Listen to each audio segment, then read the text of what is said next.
Chris Hedges, thank you very much for your Not at time. all. Thanks for having me. I think I would like to start specific and then broaden out. We should address the fact that you're sitting in my lounge room in front of a bunch of Lego and pot plants and not at the National Press Club of Australia. Well, yeah, I mean, you look at I didn't know anything about them until they canceled me. And you look at the website, and it's one corporate CEO after another. Obviously, the press or journalism is kind of just an afterthought or a branding mechanism. They have three different companies: Thales, BAE, and Amazon, which provides cloud services to the Israeli. All of them provide services to the Israeli military. They had had a speaker before me. Obviously, they had blowback. I mean, it's not actually uncommon for those of us who speak out for Palestinian rights to get deplatformed or canceled. It's happened to me many times, but it's pretty egregious coming from a press club. And the other thing is they lied, which, essentially they accused me of lying by saying that they had not posted it on their site. Somebody fortunately took a screenshot of it, which exposed the fact that they had posted it on the site. And then they said that it wasn't confirmed. And we have a confirmation letter. So I don't know why they were so dishonest. I think they would have been a little more astute. Well, I mean, you would think that, but having watched these people closely for the last few years, maybe that assumption isn't entirely accurate. You were set to give a speech entitled The Betrayal of Palestinian Journalists by That Western was. Journalists. And having watched the coverage of these people quite closely, I can only assume that they would have felt pangs of shame hearing this I address. don't think that these people feel any shame at all. It's part of the problem. Remember, I work for the New York Times. There's the self-adulation is kind of off the charts, and uh, they're they're not particularly introspective or self-critical people. And I come out of that milieu. One would like to think they felt shame, but I think that the whole treatment of Palestinian journalists, and I spent a lot of time in Gaza, and I'm an Arabic speaker, and of course I've lost many friends and colleagues. It's just really grounded in racism. They're not actually looking at the journalistic output by the Palestinians, which is remarkable and courageous and important. They're dismissing them on racial grounds. Um, and you compare, which is what I was going to do in my talk, the coverage of the genocide by my Palestinian colleagues and by, my colleagues in the Western press who are holed up in hotels in Jerusalem getting background briefings from the Israelis. Um, and the whole point of my talk was, and because I covered many wars, to explain that in a war zone, in an actual conflict, the number of reporters who actually go out is quite tiny. Most of the reporters play at it, and they are essentially tools of the U.S. Embassy, or in the case of the Gulf War, the U.S. military. We call it dog and pony shows. And I don't, what the work that I did and is very dangerous, and it requires a certain level of insanity. So I get it why you don't want to be there. I mean, that's a normal reaction. I mean, I volunteered to go into Sarajevo when it was being hit with 300 to 400 shells a day. 45 journalists had been already killed. My photographer was wounded 3 days after I got there. I get that that's not a normal, uh, kind of decision making process. But what angers me is the people who play at it and pretend, they because what they're really doing by disseminating the propaganda, whether that's Israeli propaganda, whether that's U.S. propaganda, is they're discrediting the work of real reporters who take tremendous risks, as my Palestinian colleagues obviously do.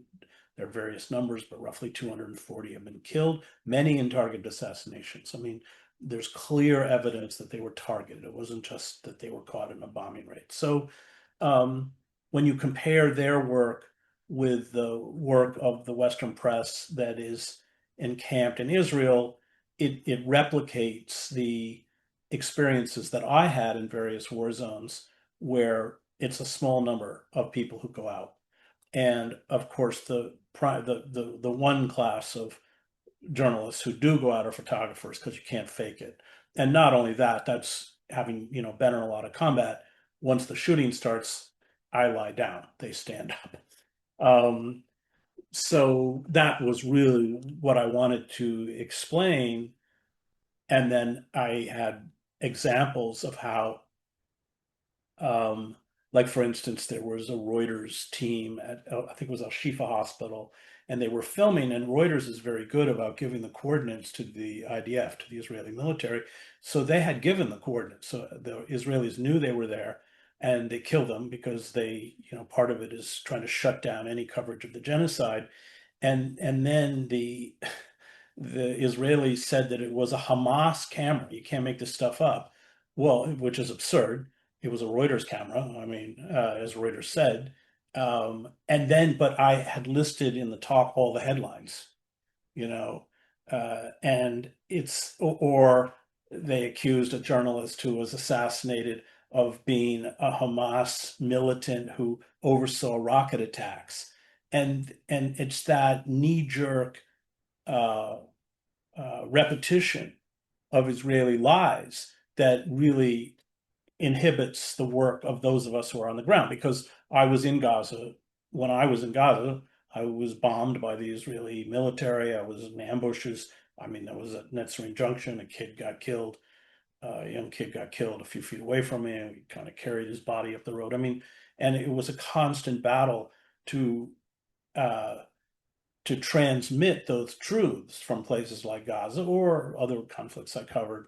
And it wasn't just the state, whether the United States or whether it's Israel, who sought to discredit our reporting, but also so many of our own colleagues. And that's what I really wanted to focus on at the press club. We're in essence by repeating these lies. And let's be clear, most of the journalists know their lies. Hmm. We know their lies, but it's especially if you work as I did for a major media publication like the New York Times, it's all about access. Your editors care about access. They don't really care about truth. They want access. And a New York Times reporter, like any of these elite reporting outlets, they're very, very good careerists. I mean, they know what's good for their career. There's a kind of cynicism about it. Um, They sound like politicians. well, they're careerists. Yeah. I mean, politicians are even more depraved usually in the sense that politicians need constant adulation and reaffirmation, even the good ones. I mean, I had to report on a lot of them. Um, but journalists get, and that you're right, in a sense, like politicians, they love being in the circle of power.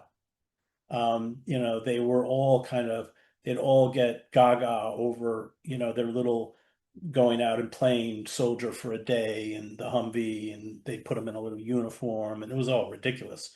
Um, but we've really, really betrayed our Palestinian colleagues who paid a tremendous price for doing the job, for doing their job. By about the middle of October 2023, Israel had told us they were going to commit genocide and they Mhm. had started in earnest, and the footage was coming home. You didn't need to be the type of person that makes questionable decisions to arrive into war zones to see this Yeah, firsthand. The that's true. Palestinian journalists were providing primary source information, reels of it that we could see on Instagram.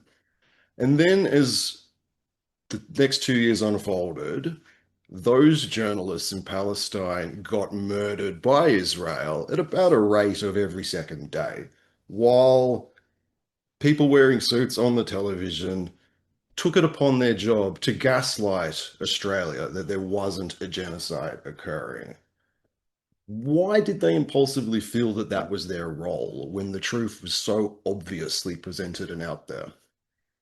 Well, because the role of mainstream journalism is to essentially buttress the power structure. And if they don't buttress or repeat the narrative, the dominant narrative, then the power structure shuts them out. And the people who run these organizations see that as fatal. I mean, although I worked for the New York Times, I never worked Washington. I never covered the State Department. I was always in war zones. When I was hired by the Times, I was already in the Middle East, and I'd already spent 5 years covering the war in El Salvador, and I'd already spent 2 years in the Middle East. And the thing about these news organizations is that if you want war coverage, you need people who have that peculiar DNA of being willing to risk their lives to go in and do it. And there's a very dark side to what we do. I don't want to pretend that, we're kind of saints, we're adrenaline junkies, and there's a very hyper masculine culture to it and all, which I write about in my book, War is a Force That Gives Us Meaning. But you need them. The problem is that kind of uh, that those characteristics don't fit into especially a corporate newsroom, because what you're doing is hiring people who are not only defying authority, but defying authority that's trying to kill them. And when you get back to the very kind of Tony snob-ridden structure of the New York Times, that personality type, I'm speaking of myself, but other world, you don't ever re-enter those spaces. Um, and but newspapers need them, because you need a few of them anyway. Peter Arnett, he's from New Zealand, right? Peter, I think maybe. Anyway, maybe I don't want to mix up New Zealand and Australia. I'll get lynched. You wouldn't be the first American to do so. I know, I probably wouldn't. I think he might be from New Zealand. He's a friend of mine. The, I mean, you talked a little bit about not being able to go back. I think lots of people feel that way in terms of political awakenings that they've experienced since the Gaza genocide started Mm. in earnest. It's laid bare how complicit Western society is on this project. We've seen things like your cancellation. We've seen Yanis Varoufakis cancelled from Was he speaking. canceled? He was from Oh, speaking at the State Library Victoria. oh wow. Antoinette Lattouf lost her job at the ABC. And then there's the existence of people like myself and Joel that just have to work outside this Yeah. system because of our beliefs. In a column you wrote about the last days of Gaza, you said there will be people that you never talk to again over Yeah. this. I felt that in my bones. I would, having watched 240 journalists get murdered and no one in the mainstream seemingly caring, could you just extrapolate on that sentiment a little bit, please? Yeah, I mean, so I've been very fierce since the genocide began. And I'm friends with a very fine, he's Israeli actually, historian. His name is Ross Siegel, and he's a genocide Holocaust scholar. And I think 2 weeks after October 7th, he called it a genocide and called it out for what it is. And his argument was, I'm a genocide scholar. The whole point of teaching genocide studies or Holocaust studies, and by the way, he's the exception. Most, almost nearly all Holocaust scholars have refused to, which has created another problem, as well as all the institutions that are designed to commemorate the Holocaust. None of them have spoken out against the genocide. But he said, my job is to recognize all the signs and call it out. Of course, that's why one should study the Holocaust. It's why people should study genocides. Well, had been given a job to run the Holocaust Study Centers at the University of Minnesota. That got immediately canceled.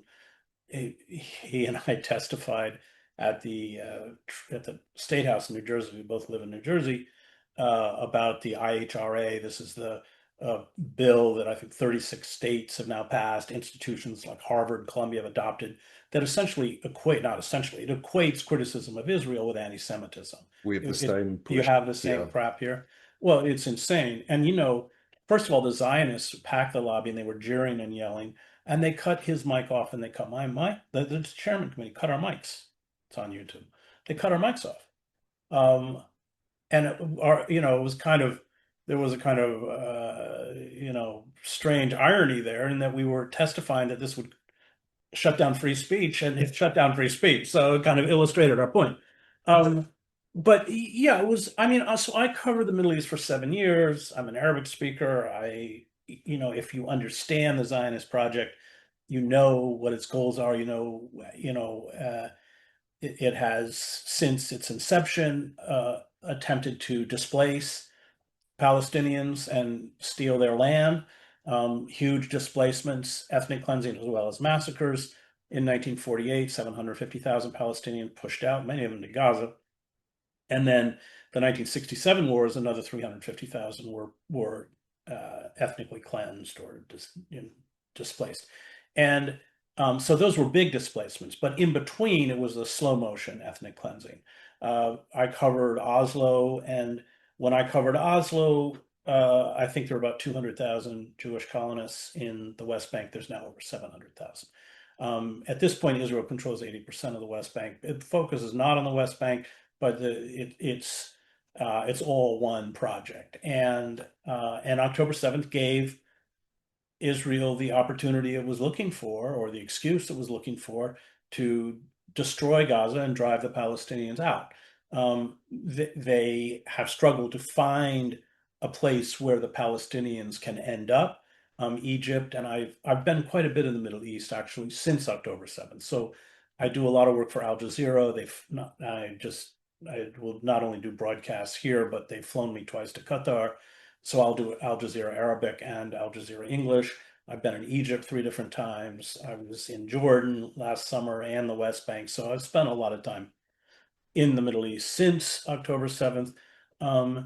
So yeah, it's if you understand the history, if you understand the nature of Israeli policies and the ideology of Zionism, then you know where it's going. But to get up and say that, there's a huge cost. And you've had Australian journalist Mary, Mary Costa. yeah, and others. But let me tell you, these are real journalists, the real journalists, because our job as journalists, I find the cynicism within journalism quite disturbing in the name of objectivity or the name of balance, especially broadcast journalism, where they'll just, in our country, they'll put one line Democrat and one line Republican. Well, the presenter knows they're both lying. Um, but they've broken that contract with the viewer, or the contract. Primarily a writer, although I do broadcast stuff, but we've broken that contract, which is to help them understand the truth. Hmm. So in the press club, going back to the National Press Club of Australia, um, because I'm a reporter, I heard from sources that they'd reached out to the Israeli ambassador, former lieutenant colonel in the IDF, not to replace me. The press club was very kind of tricky about how they responded. I never said that he was replacing me. They reached out for him to talk, which is true. And I said, and I wrote a column, and I'm giving a talk tonight that'll, I think, you know, deal with this. I mean, balance is good if it's, but you don't balance truth with lies. So he, as a lieutenant colonel in the IDF, could explain all sorts of things that I know, but from the outside, like how Israel uses AI for targeting, what the ratio of acceptable civilian casualties.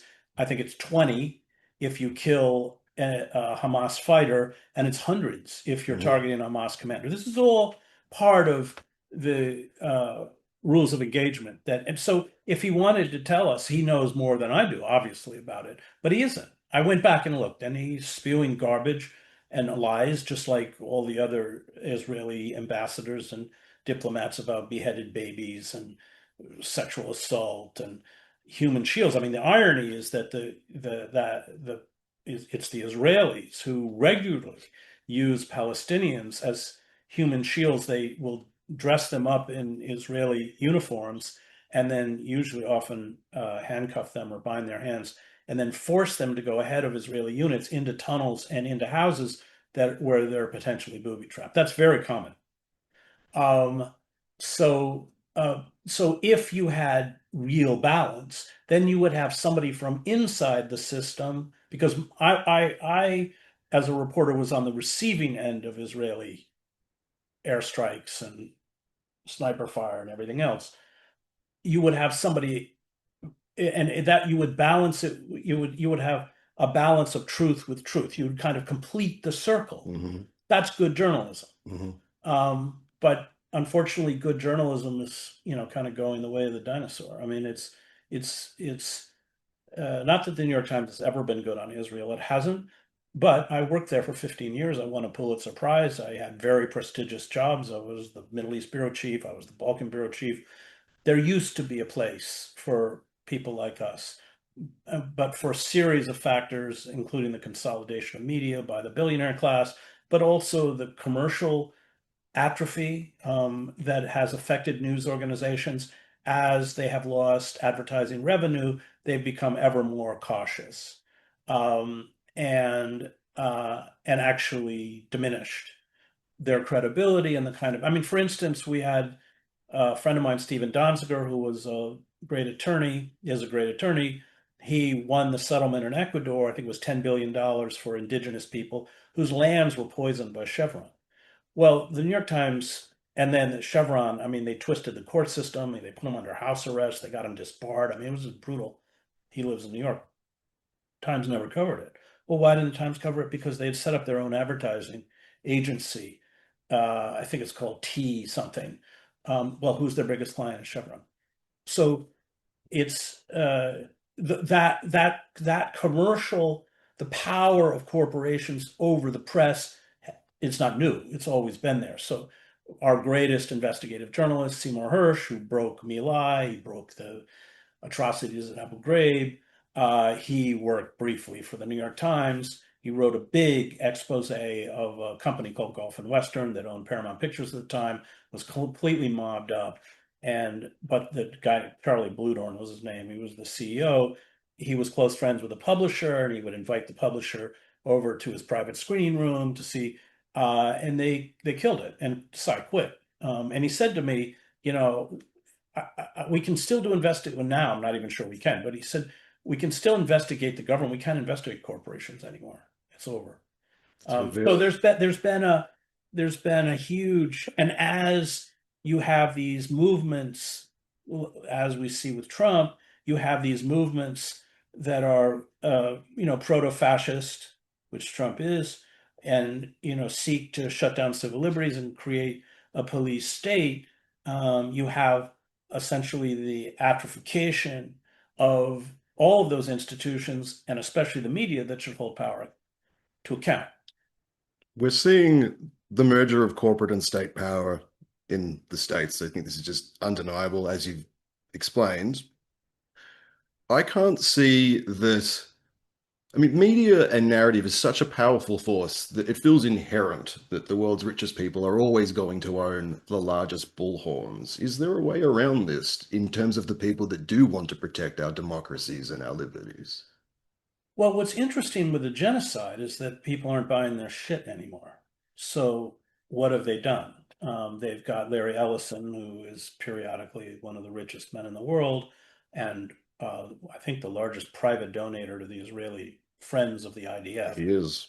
Um, so he has just bought up CBS News and put this arch Zionist Barry Weiss in charge of the news division. I mean, Barry's he's going to destroy CBS. So I mean, let's fine. I mean, and it's not that CBS has much credibility left anyway. And he's about to buy the company that owns HBO and CNN. So because of and he's going to buy TikTok. So what is it these social media entities or media entities that they don't control, they have lost the narrative. I mean, I don't think there's any coming back for Israel. I think Israel is exposed for what it is. And so what they're doing is using draconian forms of censorship. We have seen that on university campuses across the United States. Friends of mine, professors, have been lost their jobs. I mean, Rashid Halidi, who was one of the great historians, Columbia professor, uh, announced that he wasn't going to teach his survey course on the Middle East Hmm. this fall at Columbia, and he usually gets 400 or 500 students because of the rules that have been adopted by Columbia. He said, I can't, any criticism or any attempt to draw historical analogies with other genocides like the Armenian genocide Yep. or anything else would see me prosecuted under those rules. We're also Uh, seeing anti-fascist academics fleeing America now. yeah, Bray, you're talking about Bray, who I also know at Rutgers. And then so he writes on anarchism, and then you saw Snyder has gone to Canada. along with another academic from Yale who writes on fascism. Um, uh, so yeah, it's become a very hostile climate, and the institutions themselves have capitulated. The universities in particular. Mhm. As Catherine Franke, who's was a law professor for 25 years at Columbia and spoke out against the abuses against the students who were protesting. And let's be clear, about 20 or 30% of these students were Jewish. She was pushed out of law school. But as she points out, it's not just the pressure from the outside, it's these trustee boards, because the trustee boards are filled with billionaires, people who don't know anything or really even care anything about education, half of whom should probably be in prison. And so you have a kind of fifth column within the institutions. CBS, because it wanted to buy out uh, other media conglomerates, settled this lawsuit, which was ridiculous, that Trump had paid Trump $16 million over the fact that they supposedly edited Kamala Harris's interview. Well, interviews get edited every time you put them up. So that's really dangerous. When the media's capitulated, the universities have capitulated, the Democratic Party, which is a corpse in the United States, has capitulated. So there are no impediments now, and in the United States, you have court decisions that oppose Trump, but when the Department of Justice is controlled by sycophants like Pam Bondi, who these are real mediocrities, I mean, utterly incompetent, then there's no enforcement mechanism. We're in a very, very dangerous situation. And I would say there was three phases to it. One, you had the trope of anti-Semitism. I mean, the real anti-Semites are the fascists. They're on the right. I mean, this is the irony of it all. But they use that trope of quote unquote anti-Semitism to shut down free speech on universities because people who stand up for Palestinians' rights come out of the left. And that was just became a mechanism to shut down the dissent, to shut down, you know, any kind of critique of the power structure. Then you saw the demonization of migrants, and that demonization of migrants led to this huge investment in these, our version of the brown shirts, these goons, ICE, the Immigration Enforcement Service, who are, I mean, I covered Chile. I was on the streets in Pin- Santiago, Pinochet, are we talking? yeah, during Pinochet, and these goons would pull up, same thing, masked, unmarked cars. We'd be in protests, and they just grab people, shove them in a car, and there was the same thing now happening on the streets of the United States. So it's that authoritarian playbook is the same, um, and it has allowed ICE will now have more money than any other law enforcement agency in the country. And of course, what they're doing is building massive detention centers or Can we call them concentration concentration camps. camps? I Yeah, think we sure. should. I did an interview with Ralph Nader, who was a friend of mine. I worked for Ralph. I was a speechwriter, and I called them detention centers, and he like started calling me out. Uh, Well, I mean, fascism thrives when we're not specific with our yeah, yeah, language. no, they're concentration camps. No, no, I'm not saying you and her are wrong. You're right. And let's be clear, if anybody thinks they're just for people who are undocumented, they are extremely, extremely naive. Well, we need to talk about this because you're right, this is cyclical. There is a playbook, which means it is predictable to a degree.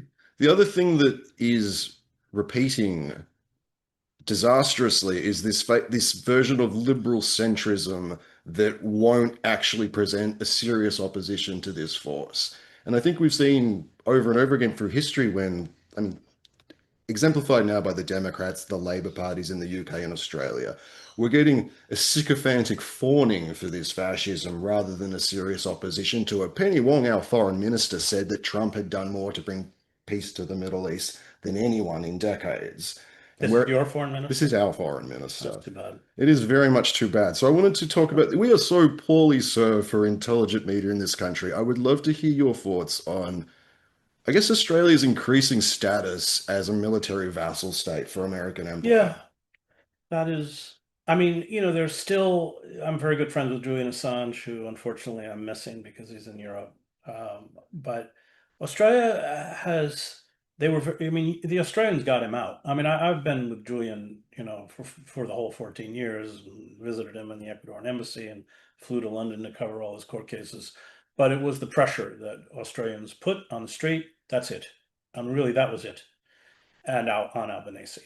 And a significant number of Australians have been good on Palestine. They have, and that's important.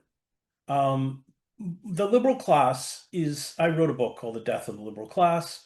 The liberal class is bankrupt, exemplified in my own country by the Democratic Party. It doesn't stand for. I mean, you look at Kamala Harris's campaign; it was an issueless, vapid, celebrity-driven spectacle. And she wasn't even, the voters had no say in it. She was anointed. I mean, the whole thing was ridiculous. So uh, any fascist movement rises out of a bankrupt liberalism. That was true in Weimar. That was true in Yugoslavia. I covered the war in Yugoslavia. And it's when the liberal class, they will do kind of virtue signaling, or they posit themselves as the moral arbiters of society, but in fact, they don't stand for anything and don't fight for anything. And that's very dangerous. So that's how we got Trump. So what happened in the United States? You had deindustrialization, NAFTA 1994. This was all done by Democrats, Bill Clinton, who wanted corporate money, and he got it by doing corporate bidding, by selling out the working class and the working poor. Same with Tony Blair, which most people don't know. Tony Blair is a creation of the Zionists by the Israel lobby. He got huge infusions of money. Um, uh, it's not Avi Schleim, but Elon Pape writes about this in his new book. So he got huge infusions of Israeli lobby money, and they said, "Oh, look, you don't have to worry about the trade unions, because you don't need to go for them for money." And of course, what did he do? He completely sold out the trade unions, Hmm. in the same way that Clinton sold out. So there is a legitimate anger on the part of working men and women because they were betrayed in Great Britain by Labour and the United States by the Democratic Party. I can't speak to Australia, but um, and that frustration, that sense of stagnation, that loss of hope and loss of dignity feeds into a diseased society, and then you vomit up these figures like Trump, or when I was in Yugoslavia, Radovan Karadzic or Slobodan Milosevic, or go back to Weimar, the Nazis, who were just as stupid and buffoonish as everybody in the Trump administration. So um, that's what happens. And the liberal class is responsible for that. There's a very good book by Fritz Stern called Politics of Cultural Despair. He himself fled Germany when he was 18 in the late 30s. He was Jewish, taught at Columbia, but he was just his academic work focused on the roots. What is it that created fascism? And it's interesting that he uses the word despair because Hannah Arendt in The Origins of Totalitarianism also talks about despair as being the driving force behind fascist movements, and fascists or demagogues like Trump, they prey on that despair. So I wrote a book on the Christian right called American Fascists, the Christian Right in the War in America. And just, grew up, my father was a minister, my mother was a seminary graduate and a professor, and I graduated from Harvard Divinity School. So I come out of a very strong left-wing Christian tradition. Um, and you go into these, I spent 2 years on the book and a lot of time in mega churches, and what you saw these pastors, quote unquote pastors, do is prey on that despair through magical thinking, really peddling magical thinking, and were fabulously rich. I mean, the very successful ones fly around in private jets and pull in millions. And in a way, that's just what Trump has done throughout his career with his sham university and his casinos in Atlantic City and his sleazy real estate deals and everything else. And And that's what happens when a liberal capitalist democracy breaks down. That is the inevitable denouement of a diseased society.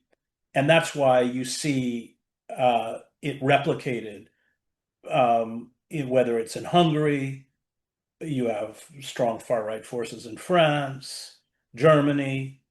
Don't you have a fascist like rally here We did. there? We had Thomas Sowell, the leader of Australia's Nazi faction, gave an address on the steps of Victorian Parliament House, bolstered by tens of thousands of Australians that thought they were there celebrating some sort of patriotic anti-immigration. You know the story. Yeah, And they just legitimizing yeah, Nazism. yeah, sure.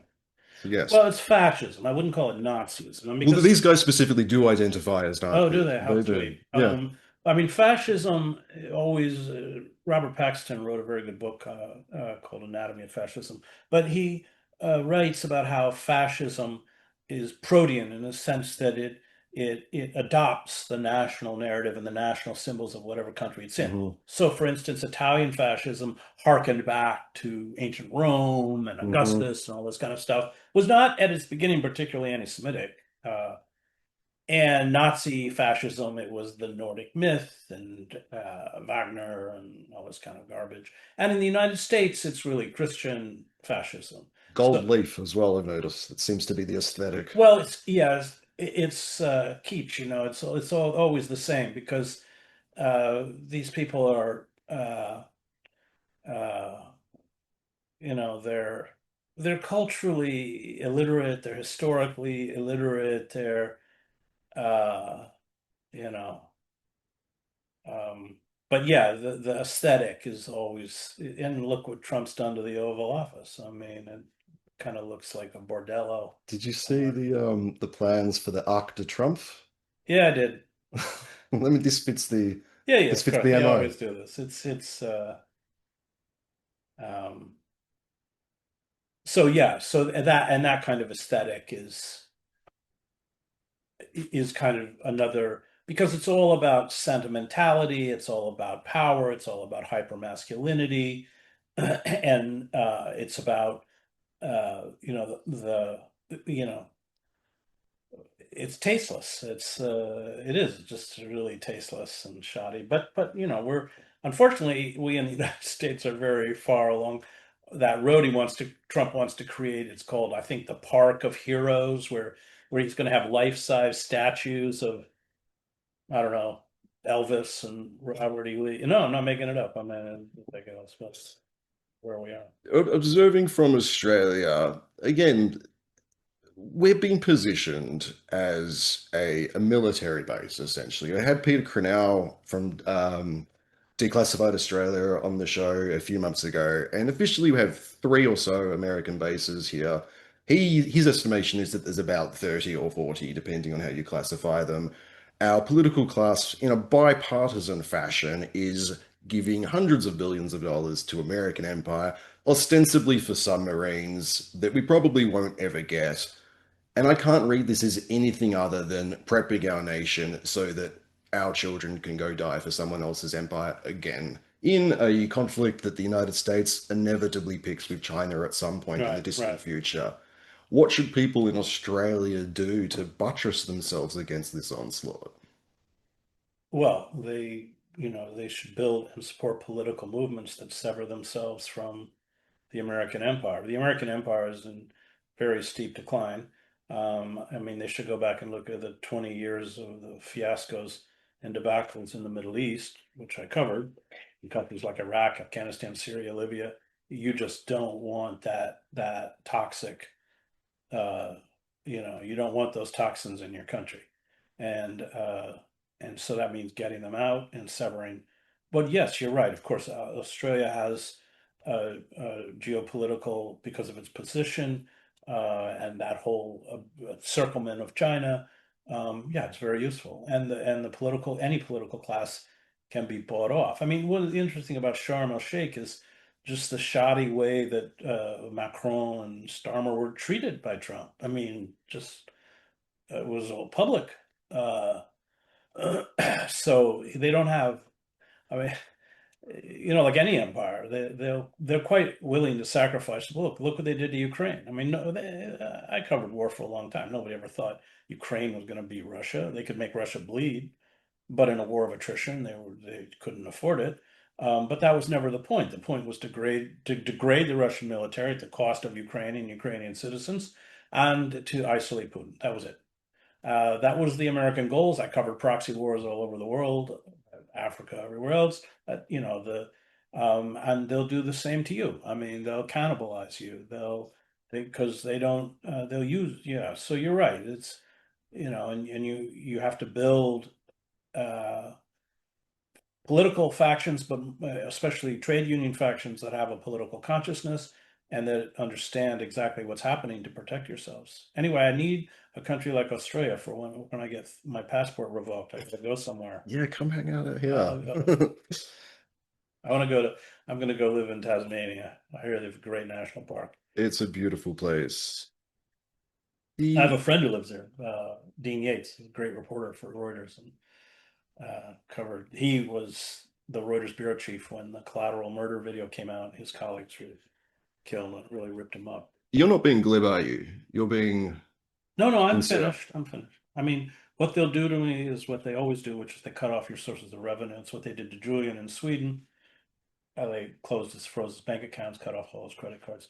That's how they get you. So I mean, they own the media platforms. I have a Substack which does extremely well. ChrisHedges.substack.com, which I know a fair number of Australians get. My YouTube channel does really well. I'm pretty regularly demonetized every time I do Gaza, but it doesn't work because I'm not an entrepreneur. So I'm Kidding. but yeah, they can with a flick of a switch. And then once they shut off your voice, then I know from having covered countries like this all around the world, once they disappear you in the media landscape, then you have about 6 months to get out before then ICE shows up at your door and they disappear you physically. This is chilling stuff, and it does speak to why we're in my lounge room and not at the National Press Club. There's a timeline of these things. Australia is, we have a bit more time, I think it's fair to say. Well, you're not an empire. I mean, empires No, are we are a vassal state to a You're a murderous vassal state, empire. but you're not an empire, and that is a difference. And Alfred McCoy writes about this. He talks about how empires, by their very nature, are fragile because, in order to sustain the empire, their tentacles are global. But once, and of course, the big thing would be when the dollar is no longer the world's reserve currency, you can inflate nobody wants to buy the debt, and you can inflate the value of the dollar. It declines. You look at what happened to when the British pound sterling in the 50s was lost as the world's reserve currency and threw Britain in quite a severe depression. So you can't maintain the empire at that point. Um, uh, so empires collapse quickly, and they decay. We're already very decayed. I mean, Trump is emblematic of the decay. I mean, he's just an embarrassment. He's, intellectually limited and a narcissist and a gangster. I mean, but he's kind of Trump is he's the symptom. Hmm. He's of just a moral, cultural, political rot within the United States. And of course, what he's doing is accelerating the decline of empire because he doesn't know how to manage empire. He doesn't understand empire. Hmm. So, for instance, he shuts down Voice of America, which is just a propaganda outlet for the empire. He shuts down Agency for International Development, which funds quote unquote democracy movements around the world, including putting money to defeat Jeremy Corbyn, uh, to break popular movements and mass movements on the left. And he doesn't even get it. He thought they were just giving away condoms or something, which they do that too. But that's part of the raison d'etre. I mean, Evo Morales threw AID out of Bolivia because it's an exercise in another form of imperial power. I mean, for instance, in Haiti, the Haitian government wanted AID money to build a new airport, And so AID said, okay, we'll give you the money, but you have to vote with us to keep Cuba out of the Organization of American States. So, I mean, and Trump doesn't even get it. He doesn't. So, I mean, it's like I study classics actually, and it's like the late Roman Empire. I mean, I understand that Caligula and Nero weren't late, but okay, I'm not going to get into that argument with classics. Trump's fiddling on the roof as it burns down. Yeah, I mean, those are the kinds of figures that late empire produces. Hmm. So all of this is a long way of saying that when we go down, it's going to be far more catastrophic. I mean, Australia is self-contained in that sense, because it is not an imperial power. Imperial powers on decline are very vulnerable and very dangerous because they lash out like wounded animals.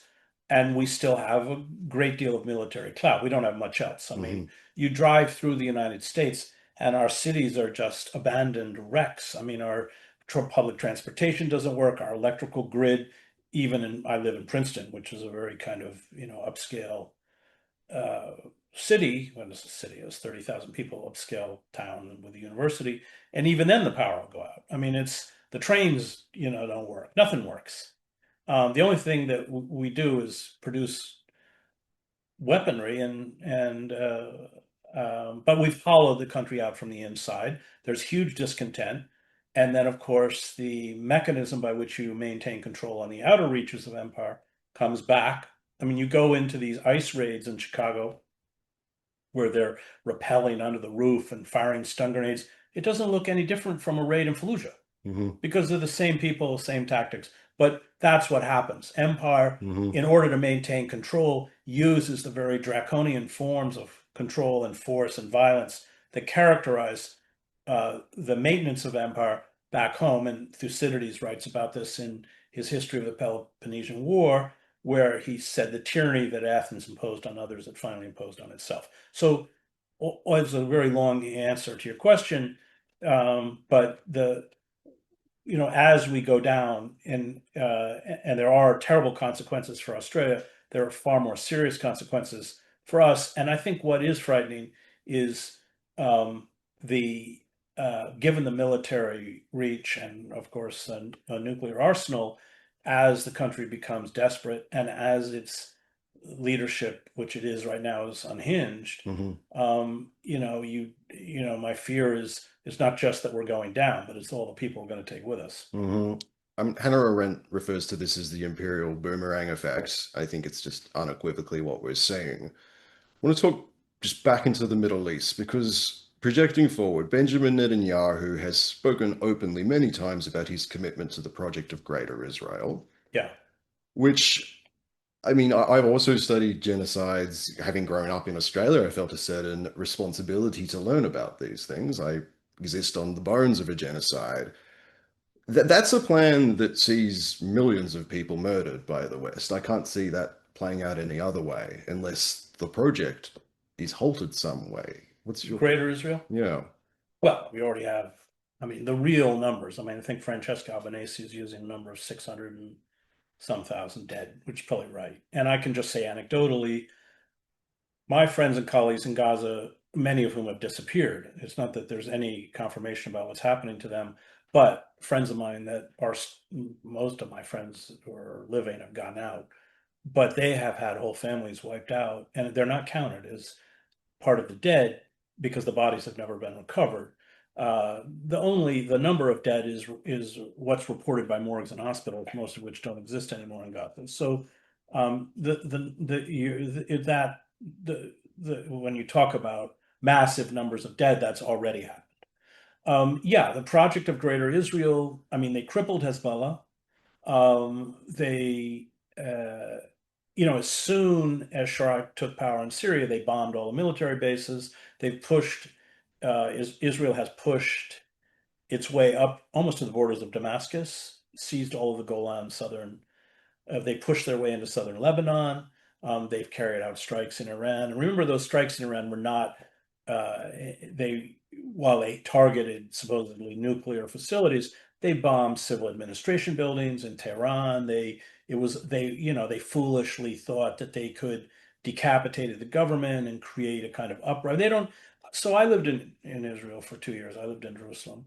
The Israelis don't really understand the Arab world at all. They don't get it. I mean, and uh, they, they think the Gazans are going to replace Hamas, and they don't. It's all, or that the Iranians are going to rise up and bring back the Shah or some version of the Shah, the Shah was very close to Israel, a very close alliance. But yeah, that project of Greater Israel is dangerous and destabilizing. Of course, they bombed Qatar, trying to kill off the Hamas negotiators.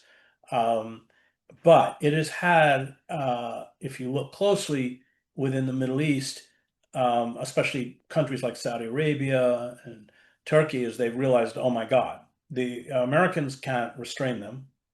And Israel is a rogue state that will just bomb willfully wherever it wants. And that has actually created a real distance between traditional American allies, Turkey, Saudi Arabia, Egypt, which have started looking to China. First for weapon systems, because in the case of Qatar, America has a huge airbase in Qatar, which certainly, and Qatar relies on the US radar system for incoming. So they knew it was coming in. They didn't tell the Qataris until after after the missiles started striking. So they're looking, they've got money. They're looking at China. Iran's air defense systems are largely Chinese. Yeah. And China makes good air defense. Actually, so does Russia. But so it is that expansion, that inability to curb Israel's expansion and desire for hegemony throughout the Middle East ultimately is very counterproductive to both the American empire and the Israeli state. You've seen the worst of humanity. You've also seen the best of humanity. I think we can all see to mask off depravity everywhere we look at the moment. I guess I wanted to know what it is that keeps you going. Is it hope, anger, rage, Anger, fear? anger. Anger? Yeah, sure. I mean, how can you leave Gaza and not be angry? And it's like, uh, I have Palestinian friends. And what's been done to them is just so unconscionable. I can't, I really don't.